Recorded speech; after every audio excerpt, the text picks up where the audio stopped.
क्या आप लोग तैयार हैं कि परमेश्वर आपके जीवन के अंदर कुछ करने के लिए जा रहा है? तैयार हैं? Okay, good. आइए इस समय हम परमेश्वर के वचन की ओर जाएंगे। योएल की किताब योएल उसका 2 अध्याय 28 पद से आज हम लोग सीखेंगे।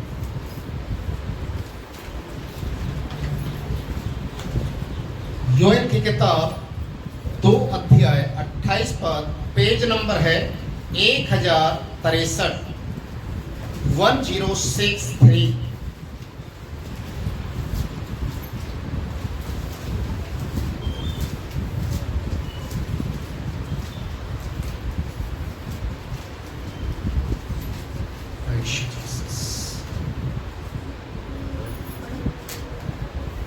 सबको मिल गया है?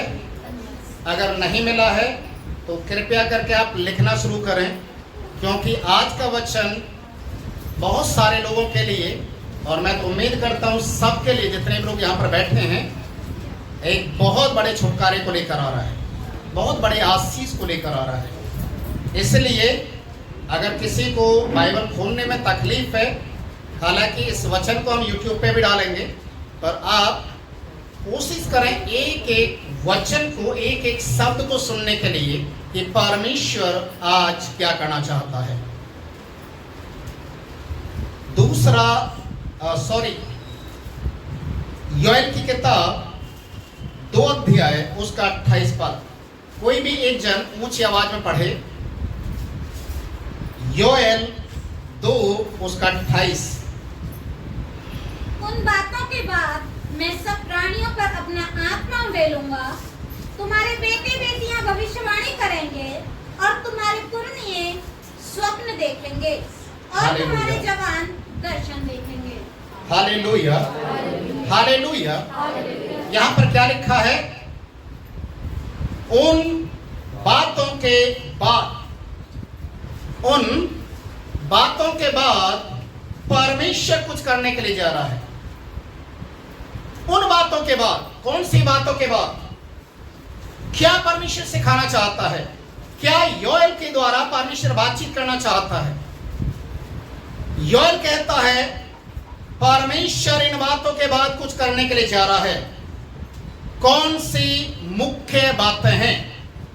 योएल की किताब 1 अध्याय उसका 11 पद में लिखा है, वो बातें जिनके पूरा होने के बाद परमेश्वर कुछ करेगा, वो है उपवास का दिन ठहराओ। क्या करो? उपवास का दिन ठहराओ, महासभा का प्रचार करो, पुरनियों को वरन देश के सब रहने वालों को भी अपने परमेश्वर यहोवा के भवन में इकट्ठा करके उसकी दुहाई दो। Hallelujah, hallelujah. वचन में लिखा है परमेश्वर इन बातों के बाद अपने आत्मा को उड़ेलेगा। किन बातों के बाद? जब कलीसिया एक मन होकर उपवास के साथ प्रभु के भवन में इकट्ठे होगी, महासभा का आयोजन किया जाएगा। लोग उपवास के साथ परमेश्वर की ओर देखेंगे और परमेश्वर से लो लगाकर प्रार्थना करेंगे, परमेश्वर कुछ करेगा। हालेलुया। यहां पर लिखा हुआ है परमेश्वर के लिए, इंसान के लिए नहीं, किसी और कार्य के लिए नहीं, केवल परमेश्वर के लिए उपवास का दिन ठहराओ, ताकि तुम्हारे जीवन में परमेश्वर उन कामों को करे जिन चीजों के लिए अभी तक आप इंतजार कर रहे हैं। कोई आशीष नहीं आ रहा, कोई बंधन नहीं टूट रहा। क्यों नहीं टूट रहा? क्यों नहीं टूट रहा? यशाया की किताब, यशाया नबी 1 अध्याय उसके 18 पद में लिखा है। यशाया 1:18, जिसको मिल जाए फटाफट पढ़ सकते हैं।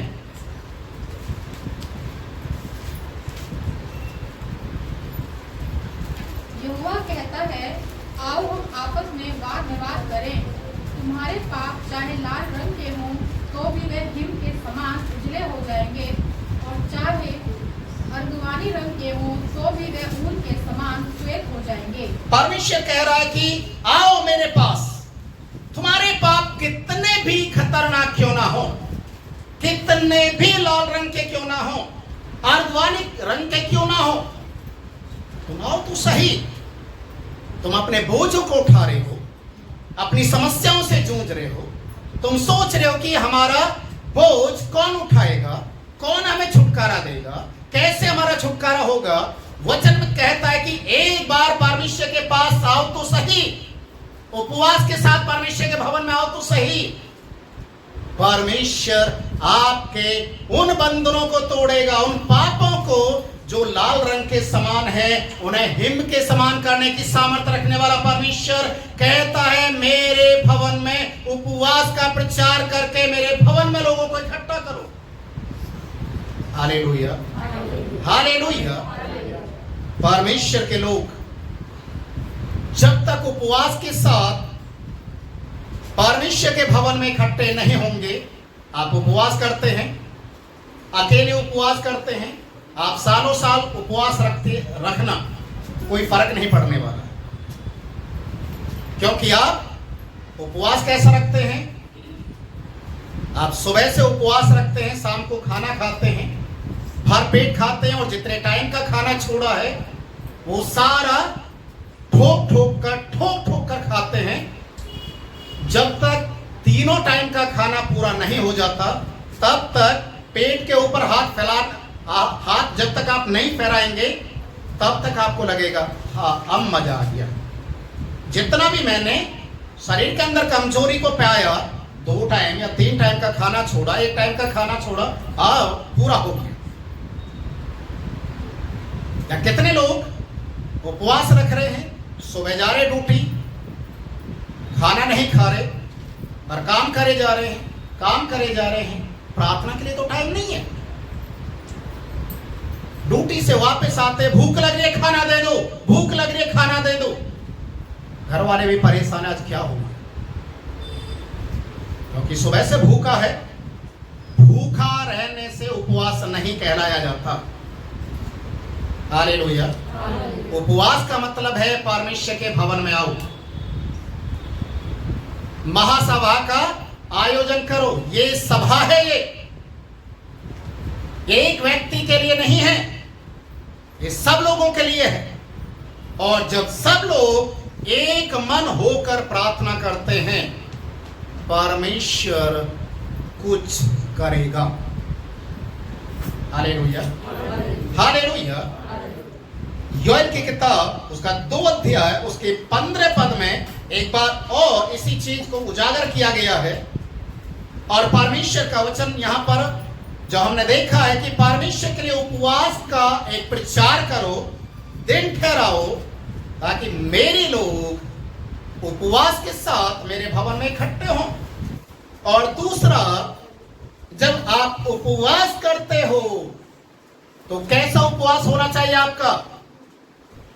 लिखा हुआ है 2 अध्याय उसके 15 पद में, योएल की किताब 2 का 15, सिय्योन में नरसिंह फूको, उपवास का दिन ठहराओ, महासभा का प्रचार करो, लोगों को इकट्ठा करो, सभा को पवित्र करो, पुरनियों को बुला लो, बच्चों को भी दूध पीवों को भी इकट्ठा करो।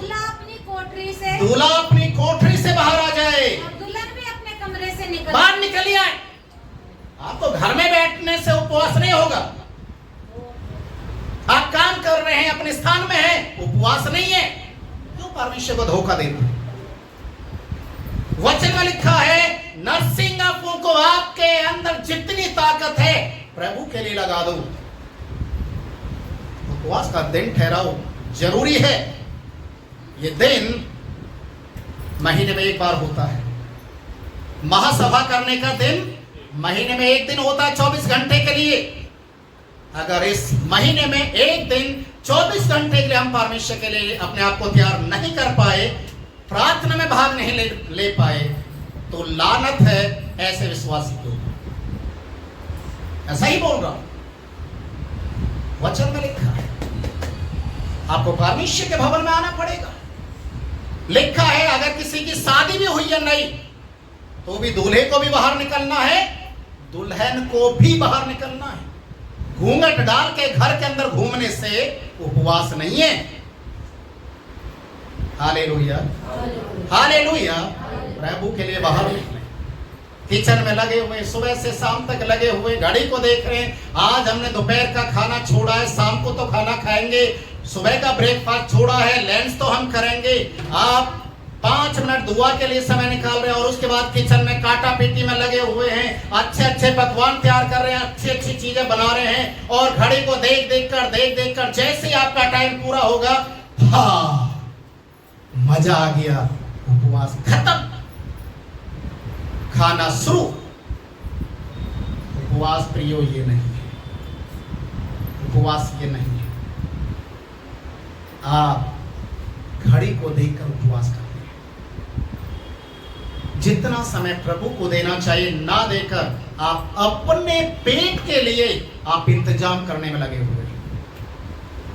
अजीजों, इसलिए योएल कहता है इन बातों के बाद, कौन सी बातों के बाद, कौन सी बातों के बाद परमेश्वर अपने आत्मा को उड़ेलेगा? किन बातों के बाद? सो गए? अभी क्या सीख रहे हैं? क्या बोला गया है? उपवास का दिन ठहराओ, महासभा को इकट्ठा करो, प्रभु के भवन में इकट्ठे हो जाओ, तब परमेश्वर इन बातों को प्रकट करेगा, तब परमेश्वर आपको छुएगा, तब परमेश्वर अपनी आत्मा को आपके ऊपर उड़ेलेगा। घर में बैठने से, बिस्तर के ऊपर सोते हुए करवट लेकर 2 मिनट के लिए दुआ कर लिया, आप सोच रहे हैं कि मेरा तो दुआ परमेश्वर के सामने पहुंच गया। प्रियो, मजाक करना बंद कर दें, झूठ बोलना बंद कर दें, धोखा देना बंद कर दें। आप परमेश्वर को जो पवित्र है, अपने आप को पवित्र बनाने के लिए आपको कोशिश करना है। Hallelujah, hallelujah. जब परमेश्वर ने मूसा को पहली बार दर्शन दिया, मूसा उस झाड़ी को देखने के, जो जलती हुई झाड़ी थी उसको देखने के लिए उसके नजदीक गया। उस झाड़ी में से एक आवाज आई। क्या आवाज आई? हे मूसा, अपनी जूती वहीं उतार दे, क्योंकि ये पवित्र स्थान है। प्रियो, परमेश्वर के मंदिर में जूता चप्पल पहनकर आने वाले लोग आशीष नहीं पाते। कुछ समय पहले, कुछ साल पहले हमारे चर्च में एक शादी हुआ। यहीं पर दूल्हा जूते पहनकर अंदर आ रहा है। मैंने बोला, भाई साहब, मुझे मालूम है आप दूल्हे हैं, पर जूते तो बाहर उतार दीजिए। वो बोलने लगा, नहीं मैं तो दूल्हा हूं, मैं जूते कैसे उतार सकता हूं, मुझे जूते पहनकर ही शादी करना है। मैं मन ही मन सोचने लगा कि किसी दिन परमेश्वर इसको जूते से जरूर से मारेगा। हाँ, जो व्यक्ति कह रहा मुझे जूते पहनकर ही परमेश्वर के भवन में शादी करना है, बाकी बिना जूते के आ रहे अंदर, वही एक दूल्हा बनकर जूते पहनकर आया। आपको मालूम उसकी शादी का क्या हुआ? शादी के कुछ समय के बाद ही जूते बाजे। सच्चाई है। फिर मुझे बुलाया गया, आ जाइए दुआ करने के लिए, समझाने के लिए। मैंने बोला, शादी के दिन मैंने क्या बोला था? जूते उतार दो, परमेश्वर के भवन में आ जाओ, ये पवित्र स्थान है। तुम बोले मैं दूल्हा हूं, जूते पहन के आऊंगा, जूते से पीटा। मुझे क्यों याद करना है? अजीजो, परमेश्वर के साथ, परमेश्वर के भवन में आना है, परमेश्वर के साथ संगति करनी है, तो आपको अपने आप को तैयार करना ही पड़ेगा। इसलिए परमेश्वर का दास यहां पर कहता है, उपवास का दिन ठहराओ, अपने आप को सेपरेट करो दुनिया के कामों से, अलग करो अपने आप को। परमेश्वर कुछ करने के लिए जा रहा, बड़ा करने के लिए जा रहा है, और जब परमेश्वर बड़ा करने के लिए जा रहा है तो अजीजो कुछ बड़ा ही होगा। Hallelujah, hallelujah. परमेश्वर के वचन में लिखा है वो बड़ा क्या होने वाला है? मैं अपनी आत्मा, किसकी आत्मा? किसकी आत्मा? जोर से बोल सकते हैं। परमेश्वर की आत्मा कौन सी आत्मा है? पवित्र आत्मा। मैं अपनी पवित्र आत्मा उंडेलूंगा। किसके ऊपर? किसके ऊपर? क्या बुजुर्गों के ऊपर? सबके ऊपर, क्योंकि लिखा है यहां पर सबके ऊपर, बुजुर्गों के ऊपर, जवानों के ऊपर, सबके ऊपर परमेश्वर अपनी आत्मा उंडेलेगा। और जब परमेश्वर अपनी आत्मा उंडेलेगा तो कुछ बड़ा हो जाएगा। Hallelujah, hallelujah. परमेश्वर का वो समय आ चुका है कि परमेश्वर के लिए उपवास ठहराओ और परमेश्वर के भवन में आओ। परमेश्वर इस भवन को भरेगा। इसमें बैठने वाला एक एक व्यक्ति परमेश्वर की आत्मा से भरेगा। प्रेरितों के काम उसका 2 अध्याय, उसके पहले पद से जब आप पढ़ेंगे, लिखा है परमेश्वर ने, प्रभु यीशु मसीह ने अपने चेलों को स्वर्ग में जाने से पहले एक हिदायत दिया, एक आज्ञा दिया। जब तक स्वर्ग से तुम सामर्थ ना पालो, यरूशलेम को मत छोड़ना। क्या बोल रहा था? जब तक तुम स्वर्ग से सामर्थ, कौन सा सामर्थ? ये योएल वाला, जो योएल कहता है वो आत्मा का अभिषेक जब तक तुम्हें ना मिल जाए, इस घर से बाहर मत निकलना, इस स्थान से बाहर मत निकलना, यरूशलेम को मत छोड़ना। ये लोग प्रार्थना करना शुरू, ऊपरोटी कोठरी के अंदर बैठकर 10 दिन तक लगातार प्रार्थना उपवास करना शुरू किया। कितना दिन? 10 दिन। कितना दिन? 10 दिन। 10 दिन से भूखे प्यासे उपवास के साथ परमेश्वर के किए हुए वादे का इंतजार कर रहे हैं। आज ही जो आज 24 घंटे के उपवास में लोगों की हालत खराब हो जाती है, यहाँ 10 दिन नॉन स्टॉप प्रेयर चल रही है।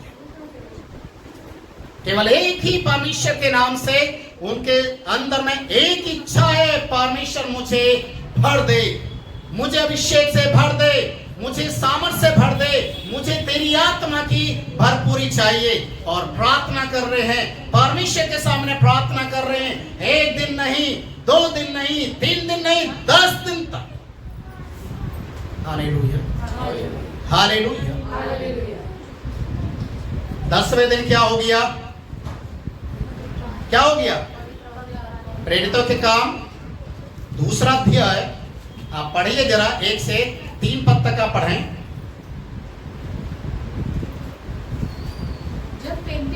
जब पेंतिकुस्त का दिन आया तो वे सब एक जगह इकट्ठे हुए। कहाँ थे? अपने अपने घरों में थे। कहाँ थे? एक जगह। इसका मतलब अगर आपको परमेश्वर के अभिषेक को पाना है तो एक मन होना पड़ेगा। शैतान है जो गड़बड़ी डालता है, पर परमेश्वर है जो एक करता है। हालेलुया। एक जगह ये लोग प्रार्थना करने के लिए इकट्ठे थे। आगे क्या लिखा है? एक आकाश से बड़ी आंधी सी सनसनाहट का शब्द हुआ और उसमें सारा घर जहाँ वे बैठे थे गूंज गया। और उन्हें आग की सी जीवें फटती हुई दिखाई दी और उनमें से हर एक पर 8 ठहरी। वे सब पवित्र आत्मा से भर गए और जिस प्रकार आत्मा ने उन्हें बोलने की सामर्थ दी, वे अन्य अन्य भाषा बोलने लगे। Hallelujah, hallelujah. यहाँ पर क्या हो रहा है? पवित्र आत्मा इनके ऊपर उतर रहा है। योएल क्या कहता है? हर एक व्यक्ति के ऊपर, हर एक प्राणी के ऊपर जो प्रभु के नाम से इकट्ठे होकर उपवास के साथ प्रभु के भवन में आते हैं, एक मन होकर, जहां 2 या 3 मेरे नाम से एक मन होकर प्रार्थना करते हैं, परमेश्वर उन्हें भरना चाहता है। उन्हें अपनी आत्मा से भरना चाहता है।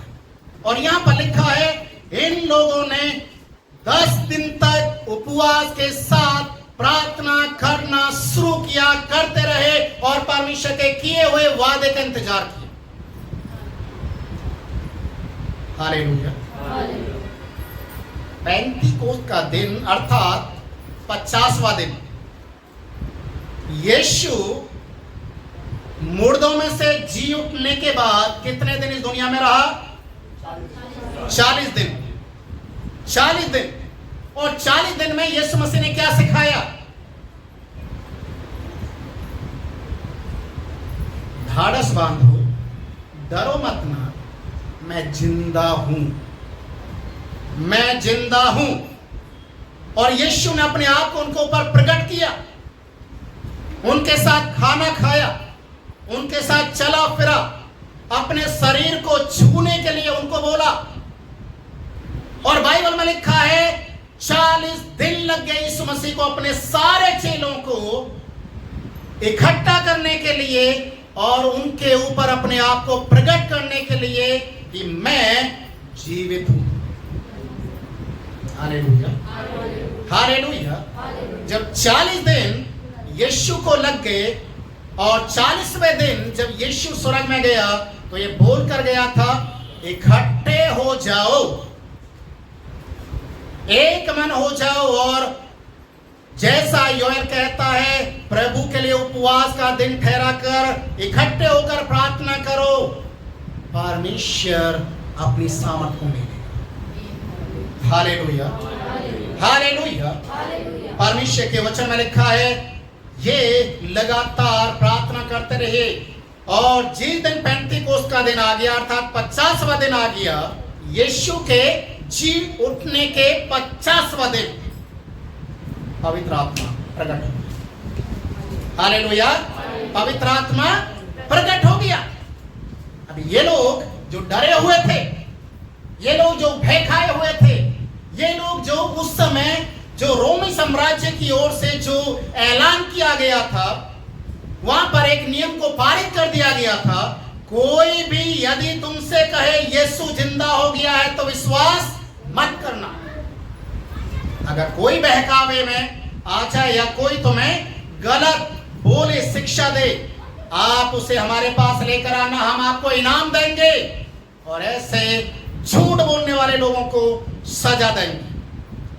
लोग डरे हुए थे और जैसे ही पवित्र आत्मा उनके ऊपर उतरा, पतरस जैसा व्यक्ति अनपढ़, मछली पकड़ने वाला, साधारण सा खड़ा हो गया और परमेश्वर के नाम से प्रचार करना शुरू किया। लिखा है 3000 लोगों के मन फिरे, उनके मन छिद गए और 3000 लोगों ने बपतिस्मा लिया। किसके प्रचार से? पतरस के, अनपढ़ व्यक्ति। उसको बोलने की सामर्थ किसने दिया? परमेश्वर ने, पवित्र आत्मा ने। हालेलुया। क्या आप चाहते हैं कि मैं भी पूरा कॉन्फिडेंस के साथ खड़ा हूं? क्या आप भी चाहते हैं कि मैं भी प्रचार करूं, यीशु के नाम को प्रकट करूं? आपको पवित्र आत्मा का अभिषेक पाना जरूरी है। हालेलुया। जब पवित्र आत्मा आपके ऊपर आएगा आपको डर नहीं लगेगा, आप शैतान को मार भगाएंगे। हालेलुया। आपके अंदर जितनी भी बुरी चीजें जो बैठी हुई हैं वो आपके शरीर को छोड़कर भागेंगी, क्योंकि आपका शरीर प्रभु का घर बन जाएगा। Hallelujah, hallelujah. योएल कहता है उन दिनों के बाद, उन बातों के बाद जब कलीसिया उपवास रखेगी, जब कलीसिया एक मन हो जाएगी, परमेश्वर काम करेगा। मत्ती रचित सुसमाचार 3 अध्याय उसके 11 पद को आप पढ़ेंगे तो वहां पर ऐसा लिखा हुआ है, यूहन्ना बपतिस्मा देने वाला जब लोगों को पानी से बपतिस्मा दे रहा था तो यूहन्ना ने एक शब्द को वहां पर बोला है, मैं तो तुम्हें पानी से बपतिस्मा देता हूं, परंतु जो मेरे बाद आने वाला है, परंतु मेरे बाद जो आने वाला है मुझसे शक्तिशाली है। कौन था ये? प्रभु यीशु। कौन था? यूहन्ना के बाद कौन आने वाला था? यीशु मसीह। मैं उसकी जूती उठाने के योग्य नहीं। वो मुझसे शक्तिशाली है, मैं उसकी जूती उठाने के योग्य नहीं हूं। वह तुम्हें पवित्र आत्मा और आग से बपतिस्मा दे। Hallelujah, hallelujah. मैं तो सिर्फ पानी से दे रहा हूं, एक ऐसे पानी से जिससे आप हर दिन शायद नहाते होंगे। कोई कोई व्यक्ति होता है जो सप्ताह में या 15 दिन में नहाता है। अगर वही व्यक्ति जो 10 दिन 15 दिन में नहाने वाला व्यक्ति है, मेरे विचार से गर्मियों में तो शायद देरी नहाता ही होगा। ये शुद्धिकरण है शरीर का। और वो क्या कहता है यूहन्ना? मेरे बाद जो आ रहा है शक्तिशाली, सामर्थ्य से भरा हुआ है, वो जो कहेगा वैसा हो जाएगा। मैं तो सिर्फ पानी से बपतिस्मा दे रहा हूं, और जो आने वाला है वो क्या करेगा? क्या करेगा? आग से और पवित्र आत्मा से बपतिस्मा देगा। हालेलुया। जब परमेश्वर के लोग पवित्र आत्मा का बपतिस्मा पाते हैं तो पवित्र आत्मा प्रकट होता है, प्रकट होता, लोगों की आंखें खुलती हैं, लोग देखने लग जाते हैं। प्रेरितों के काम 16वें अध्याय को आप पढ़ेंगे, वहां पर उसके 25 और 26 पद में लिखा है, आधी रात के लगभग सीलास और पौलुस बंदी गृह में हैं, बेड़ियों से जकड़े हुए हैं, बुरी हालत में हैं, दर्द शरीर में असह्य, सहन करने से बाहर है। अरे लोग क्या कर रहे हैं कि पवित्र आत्मा पाया हुआ व्यक्ति, पवित्र आत्मा का बपतिस्मा पाया हुआ व्यक्ति शरीर के दुखों को देखकर रोने के लिए नहीं बैठता। Hallelujah, hallelujah. मैं आज आपको एक रियलिटी बता रहा हूं। आपके शरीर के अंदर कितना भी बड़ा रोग क्यों ना हो, आप रोग को मत देखिए, बीमारी को मत देखिए, आप ये देखिए इस रोग से, इस बीमारी से बड़ा यीशु मेरे साथ है। Hallelujah, hallelujah. सीलास और पौलुस उस कंडीशन में प्रार्थना करना शुरू कर दिया, प्रभु के भजन गाना शुरू कर दिया। क्या हो गया? क्या हुआ? क्या हुआ? किसके बंधन टूटे? सीलास और पौलुस के हाथों में पैरों में जो बेड़ियां डाल रखी थी, दरवाजों में जो जेल के दरवाजे बंद थे, अंधेरे में उनको डाल रखा था, बड़े बड़े ताले लगा रखे थे, 7 दरवाजों के अंदर उनको कैद रखा था। बेड़ियों को रोक नहीं पाई।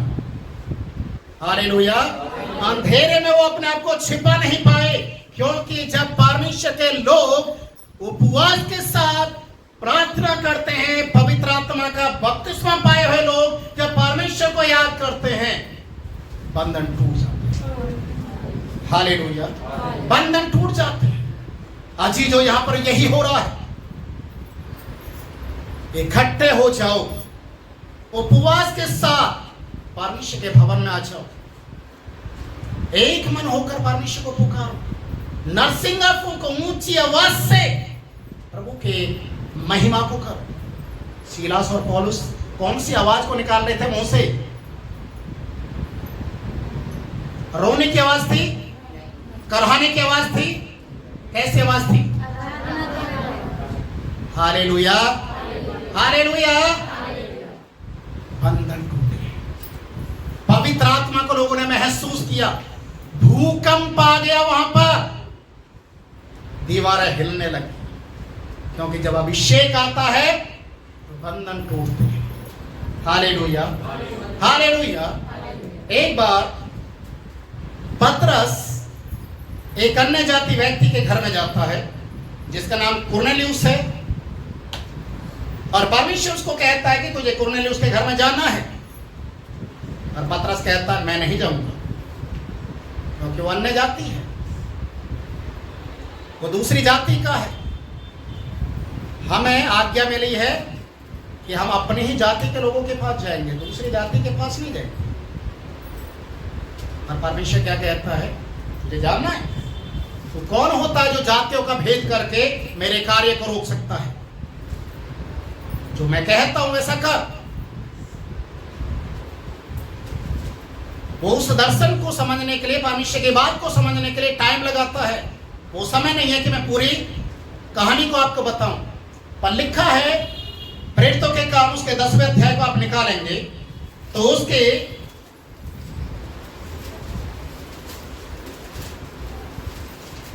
10 अध्याय, प्रेरितों के काम 10 अध्याय उसके 44 से 44 पद और 47 पद, 2 ही पद आप पढ़ेंगे तो वहां पर उस जो परमेश्वर का जो कार्य है वहां पर उसका बयान किया गया है।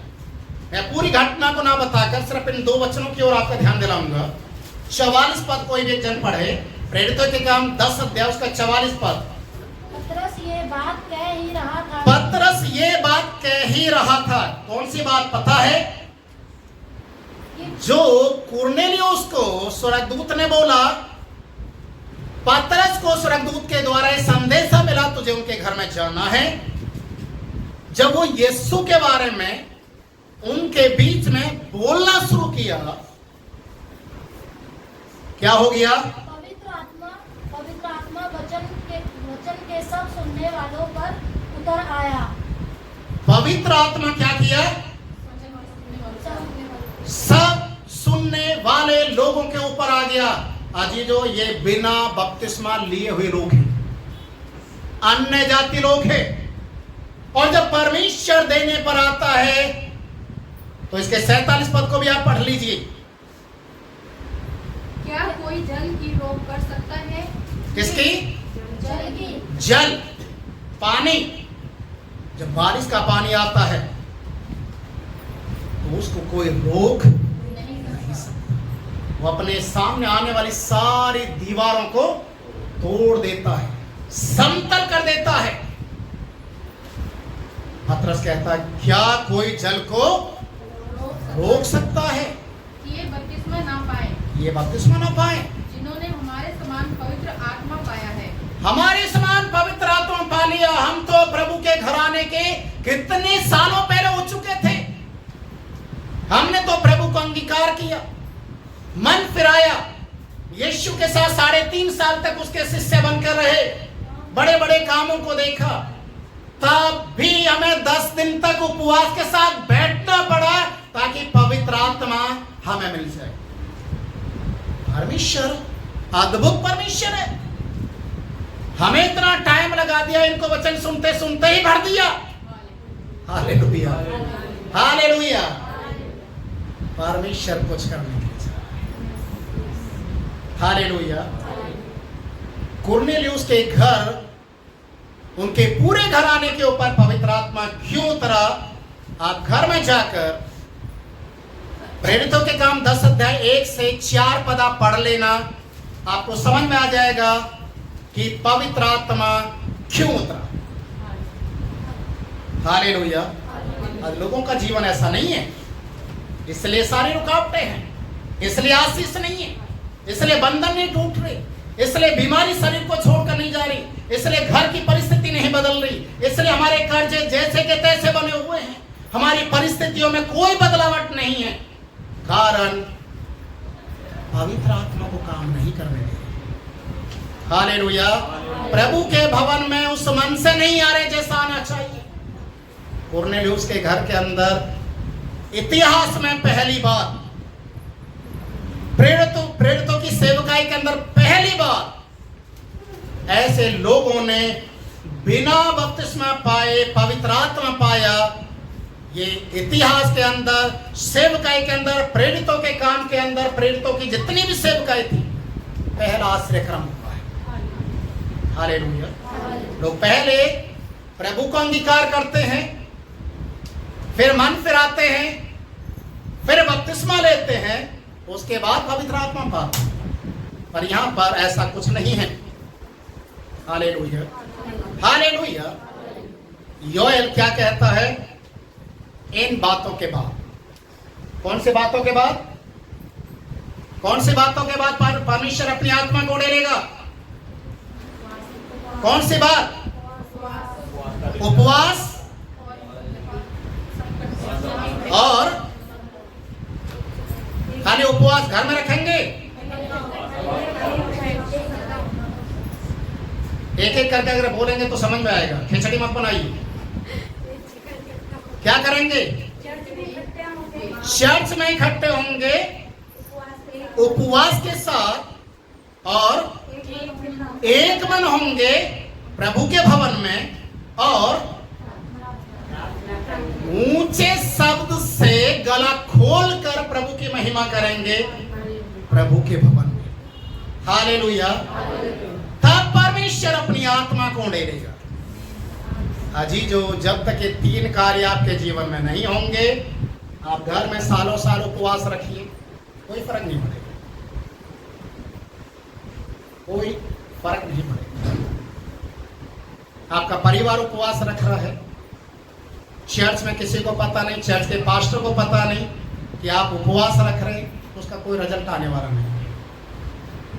पर हाँ, कुछ घमंडी टाइप के लोग बोलते हैं कि पास्टर की हमें जरूरत नहीं है, हम तो खुद ही कर लेंगे। खुद कर लेंगे तो करते रहिए, क्योंकि वचन में क्या लिखा है? वचन झूठा नहीं है, वचन सत्य कहता है। अभिषेक से भरना है, बंधनों को तोड़ना है, आत्मा को महसूस करना है, आत्मा का बपतिस्मा पाना है, तो जरूरी है परमेश्वर के भवन में आकर घुटने टेके। Hallelujah, hallelujah. परमेश्वर का वचन आज आपके जीवन में पूरा होने के लिए जा रहा है, पूरा होने के लिए जा रहा है।